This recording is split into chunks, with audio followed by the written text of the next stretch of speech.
This is TWiT. And I can tell that, Alex, you really want Apple to release some HomeKit products of their own, and I'm so for that world.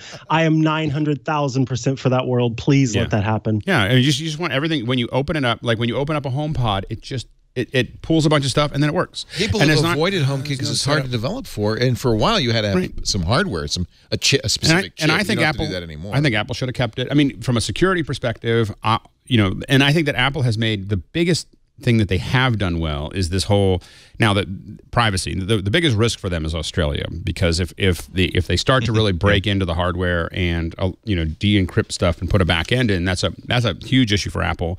But I think that otherwise the privacy, there is again a group of people who are willing to pay to know that all this hardware and all the services are all relatively tied up compared to all the other platforms. And I think that that's been the right choice for Apple. And especially when you're talking about homes, you're talking about your car, you're talking about all those other things, you're going to want to have that privacy more than ever. What do you think, Something Andy? important. Go ahead, Micah, then Andy. There's something really important about this, this HomeKit thing.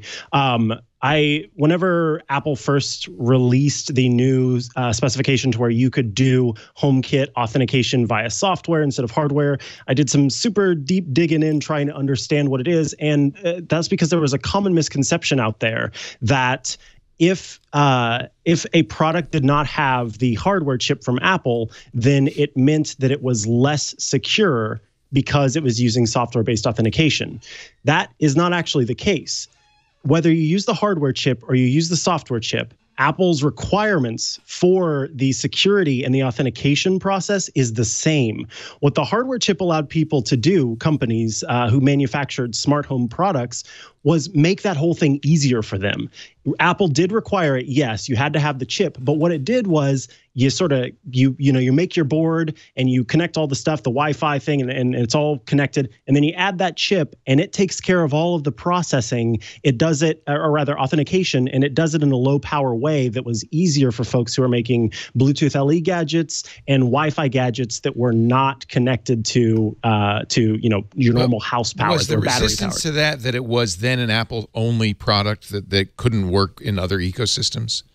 So it made it difficult, obviously, because people want to be Z-Wave, they want to be Zigbee, they want to work with other ecosystems, they want to work with Android, and if you put in a chip that makes it Apple-specific, that adds cost.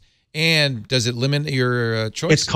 It's cost, but it doesn't make it so that it couldn't work with the Amazon Assistant. Yeah, you could still work with the Amazon Assistant. It's just it costs more. And for companies who had already been creating these products for so long, they're not going to redesign their chip and have to start all over to include Apple's authentication coprocessor.